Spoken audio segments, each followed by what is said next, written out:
Mga ka-DIY, welcome back to our YouTube channel. So for today, sisimulan natin ang part 1 ng setup ng ating grid tie inverter na Solis. Ayan o.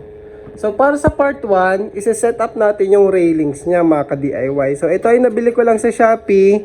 Ayun yung mahaba, yung 2.4. Tapos ito pang dugtong niya, 1.1. Kasi hindi kasya sa isa lang eh. Apat kasi yung ilalagay natin dyan mga ka-DIY. Hindi kasya dyan, kaya bumili ako ng pandugtong. So nasa 1.7 pala isang set, kasama na yung mga railing. So ilalagay ko naman yung link sa video description. So itong lahat na to ay mabibili sa Shopee. Para nga sa mga magdi-DIY setup, mabibili itong mga to sa Shopee. Kasi yung iba nahihirapan sa shipping, at least sa Shopee, mabilis nakakarating, nakakaabot kahit saan mga ka-DIY. Kagaya nga nitong railing na to, ang haba-haba 2.4 nakarating, dala-dala yan ni Shopee. And then, para sa mga parts, so yung mismong rail, ito yung hihigaan ng ating solar panel. Tapos ito, nakikita nyo, ang tawag pala dito ay L-foot. So, kinabit ko na yan. Yung L-foot na yan, yan ang dinubutas natin sa bubong yan mga ka-DIY, gamit itong text screw na to na mahaba, na may goma, at syempre lagyan nyo rin ng bulkasil, ibubutas yan sa bubong. Ayan o, nakalubog yan mga ka-DIY, ganyan. Tapos may goma pa siya para kumapit sa yero. So nandyan yan sa ilalim, butas dito, and then nakakabit na yan sa bubong mga ka-DIY. Sunod naman na part mga ka-DIY ay ito. Diba sabi ko nga yung mahaba, bitin, dudugtungan pa natin itong maiksi na 1 meter. Ito yung magdudugtong niyan mga ka-DIY. Ipapasok nyo lang yan dyan. Siyempre kalahati dito at kalahati doon sa mahaba. Tapos hihigpitan nyo lang yan. So dugtong na yung ating rail mga ka-DIY. Ayan. Tapos next, ano pa? Itong ating mid clamp. Ayan. Ipapasok nyo lang din yan dyan.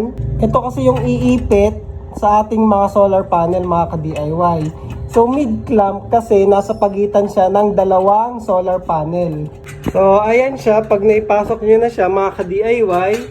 So mid clamp kasi nasa pagitan siya ng dalawang solar panel. So dito may solar panel na isa at dito pa may isang solar panel. Siya yung iipit doon mga ka-DIY kasi nakikita nyo ayan may parang tiyan. Dito may iipit yung frame ng ating solar panel mga ka-DIY. At syempre sa mga dulo, hindi na pwede yung mid clamp.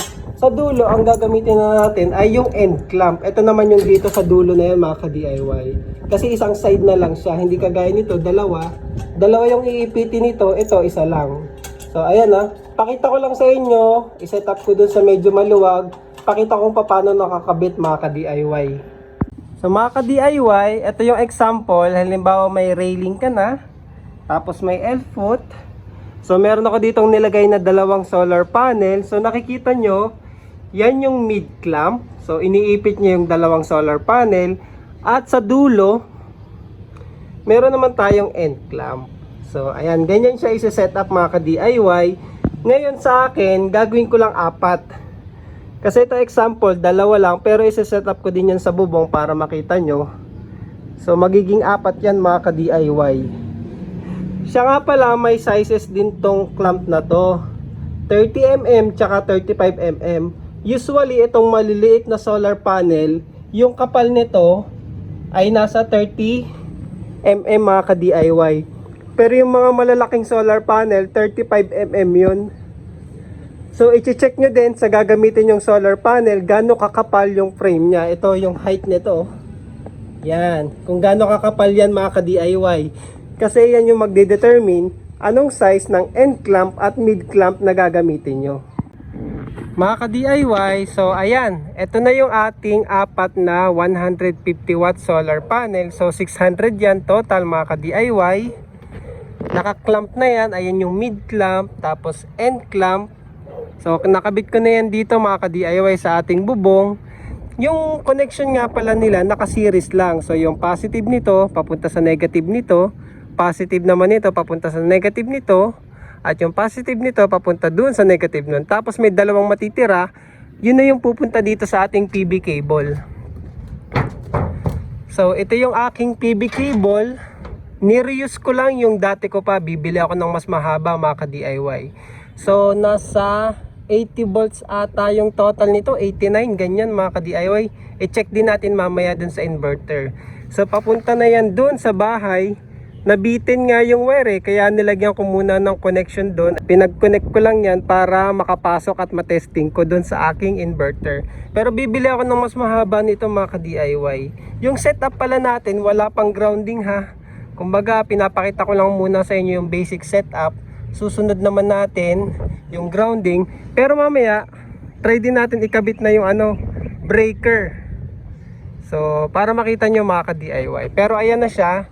Yung nakaset up na yung ating mounting railing system mga ka-DIY. So ayan na siya. So malinis tingnan. Hindi ko pala yan binuta sa bubong, pinatong ko lang.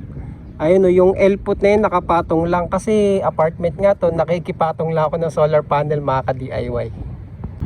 So ayan mga ka-DIY, mula dun sa bubong. So yun nga yung aking pinag-connect lang na PV cable. Ay mag-focus no. Andyan sa junction box na yan mga ka-DIY.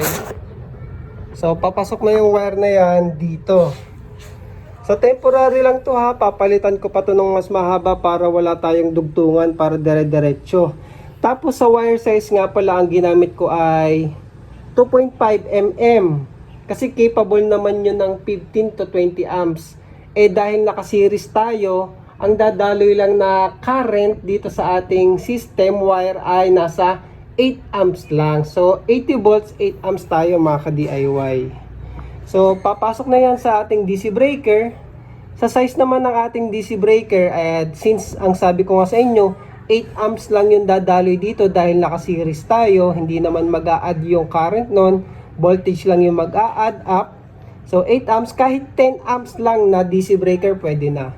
And then sa output ng DC breaker, papunta na yan sa input ng ating inverter mga ka-DIY. So ngayon is 5 PM na kasi kaya ang baba na. So medyo mababa na yung araw.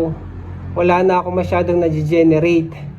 So ayan. So from PV cable galing sa ating array, DC breaker, and then papasok na yan sa ating inverter input. Positive and negative yan mga ka-DIY. And then ayun, ilalagay ko lang yan sa box. Pati yung AC input natin, lagyan natin ng AC breaker. And then ayun, tapos na yung setup natin. Siya nga pala yung setup nito, wala muna tayong SPD kasi hindi pa naman grounded yung ating system. So ayan, ilagay ko lang sa loob ng breaker box para makita nyo ano yung itsura niya sa loob mga ka-DIY. Mga ka-DIY, so ito na yung ating DC output galing sa ating solar array. Ito na yung ating breaker setup. So ito kasi meron akong existing na breaker. Ginamit ko lang ni-reuse pati itong aking wattmeter. Kaya ito na lang yung ginamit ko sa setup. Wala pa po itong SPD. Siguro sa permanent setup ko na lang yun gagawin. Tsaka hindi pa grounded yung ating system. So ngayon kanina pinakita ko yung DC cable na to. Papasok sa input ng ating breaker. At yung output ng breaker, yun naman yung aakyat papunta sa ating inverter. So ayan na, ito na yon. Tapos sa AC naman mga ka-DIY, yung AC output ng ating inverter, papasok yan dito sa ating AC breaker, lalabas dito, tapos pinadaan ko lang dito sa wattmeter. Tapos yung kabila ng wattmeter, yan na yung papunta sa ating outlet. Ito yan mga ka-DIY, papasok na yan sa bahay. Yan na yung output niya. So dumaan lang siya dito, AC breaker, and then out niya papunta sa wattmeter, and then wattmeter papunta na dun sa outlet. Ito yan yung wire na to mga ka-DIY. Tapos itong isa namang wire, ito yan, pinadaan ko na lang sa likod, hindi ko na pinasok sa breaker. Ito yung CT sensor. So i-explain ko naman yan, CT sensor, pag sinet up natin siya na limiter mga ka-DIY, grid tie setup with limiter. So explain natin yung CT sensor. So sa ngayon, ayun na yung setup nga, kaso ngayon 6 PM no? Try nating buhayin kung mabubuhay pa siya 6 PM. So may DC switch nga pala dito yung ating inverter. So pag in-on nyo yung breaker, i-on nyo pa to mga ka-DIY. So mukhang hindi na kaya. So mahina na yung DC output ng ating solar panel dahil 6 PM na. So abangan nyo yung part 2. Paganahin natin siya at saka i-set up natin yung grid tie with limiter niya mga ka-DIY. Pero para sa PB, array setup at breaker setup, ayan na siya mga ka-DIY. So wala pa po tong grounding ha, wala pa tayong SPD. Breakers lang muna. So ayun lang mga ka-DIY, thank you for watching.